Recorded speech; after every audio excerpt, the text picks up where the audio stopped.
Welcome back. The owners of several gun-based Facebook pages are saying that the social media network has been suppressing their posts for the past several months and is responsible for their rapid decline in website traffic. This coming after conservatives accused Facebook of political bias in trending topics. Kat Timpf, you're with us this morning. Got to get your take on this. Do you feel that Facebook, I mean, are you a big user of Facebook? Yes. Versus Twitter versus Instagram? I love Twitter and I love Facebook. Yeah. And I think that there's been so much evidence that this is going on that it must be going on. But the trick is Facebook's a private company. It has liberal views. So why would it not promote these views? I think it's important to do what these pages are doing and calling it out. Well, so it's a publicly traded company. Right. Well, but when they're talking about like senators investigating it, they don't really they can promote whatever they want or not promote.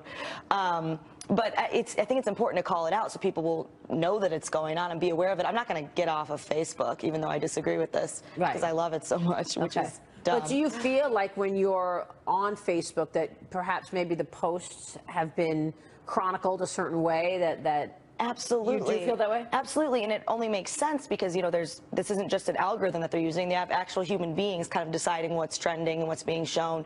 Every human being has a bias. So, of course, that's going to be evident in what's shown and not. They're trying to push back on that.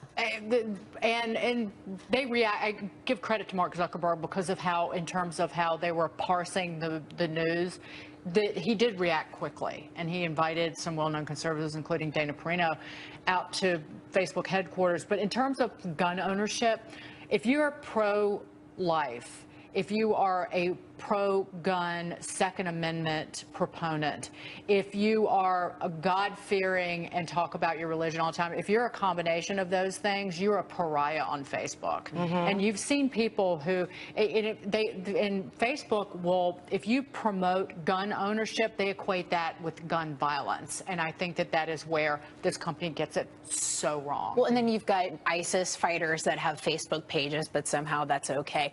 But I think the problem for Facebook is, look, you say in political communications, like stories of three become a problem, right? So now there's the first with the trending topics of them controlling them and bias against conservatives. And then this story as well. And so I think there's a danger there. And clearly Facebook was concerned about the message that was sending users because he did invite all those conservatives to come to try to show them how the algorithm works and what Facebook does. So clearly I think there's a concern on their behalf. It's bothersome because then you have to question, well, what else am I not seeing? That, I would be getting elsewhere. And people get their news from Facebook. Now, you can say that's not a good thing, but a lot of people do. They say, people get their news from Twitter. I mean, yep, absolutely. Yeah. And also remember that Facebook owns Instagram.